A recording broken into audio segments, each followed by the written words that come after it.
I think the Democrats know how ridiculous that was. And with that, I would yield to the gentleman from California. I thank the chairman. My colleague, Mr. Swalwell, who participated in that contempt by asking for and holding that press conference for Hunter Biden, knows very well the history of this committee. This committee has always enforced our legitimate subpoenas. When I was an early member of this committee, then Chairman Conyers, John Conyers, held the Bush White House in contempt, took it all the way through, and Judge Bates, an appointee of President George W. Bush, held that, in fact, you must come before this committee. There's no question that after we go through this process of contempt, a floor vote, and ultimately a court challenge, that Hunter Biden will be ordered to come here. He'll be ordered to come here for the same reason that Harriet Miers was ordered to show up when George W. Bush, within his rights, fired 9 of his own appointees, and this committee had questions as to the motive. That's a sad piece of history for some of us, because some of us were not supportive of that contempt motion. But in retrospect, this committee has always asserted its rights when those rights were violated, and they were violated by Hunter Biden.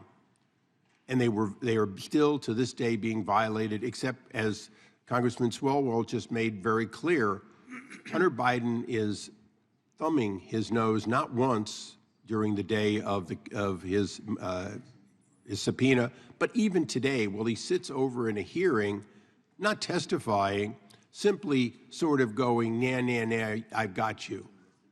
Well, you know what? This is too serious a committee. This is not a joke, Mr. Swalwell. This is the most significant committee of the Congress because we take seriously people coming before it.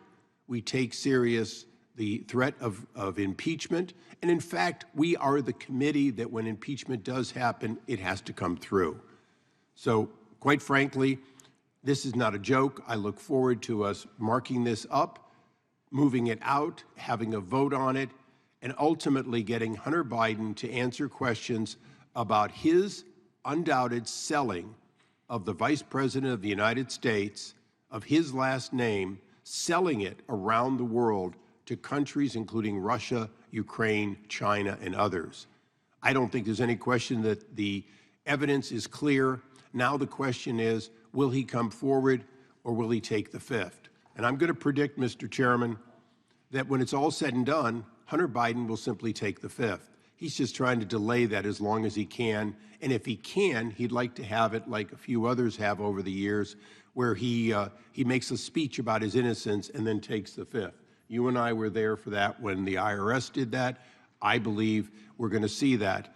But whether it occurs publicly or privately does make a difference. If he's just going to take the fifth, which I suspect he ultimately will, then he should do it behind closed doors and not have a public stage to do it. And Mr. Swalwell, you can chastise the chairman, but subpoenaing members of Congress is something we do not do under speech and debate for good and valid reason. It's the reason that you're not subpoenaed here today in this contempt after what you did with Hunter Biden. I yield back. Mr. Chairman, I have an amendment at the desk. The gentleman from California is recognized as the gentleman. The gentleman has an amendment at the desk. Amendment at the desk. The clerk will report.